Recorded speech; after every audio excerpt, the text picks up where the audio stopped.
Ang tanong ni Mark ay, okay lang daw ba sa akin na ako yung iniisip habang may ginagawa sila o nag-i-SS sila? Siya natin pag-uusapan for today's video. Interesado ka bang malaman kung ano nga kang sagot? Please keep on watching para bago yan. Kung bago ka pa lang sa akin channel, please consider to like this video and subscribe my channel.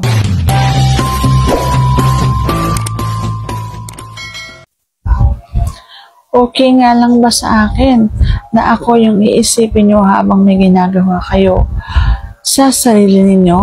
Ang sagot ko ay oo naman. Bakit naman hindi? Bakit ko naman kayo pagbabawalan? Hindi ko naman hawak ang isip ninyo. Hindi naman tayo nagkakadot-dutan, hindi naman tayo nagkakalawayan, hindi naman tayo nagkakahawakan. Nasa isip nyo lang naman ako. At nasa kung saan-saan kayong panig ng mundo. Bakit ko naman kayo pagbabawalan? Kapag halimbawang may humahanga sa akin at ako yung iniisip habang may ginagawa sila, okay lang sa akin. Bukas ako sa mga ganyan.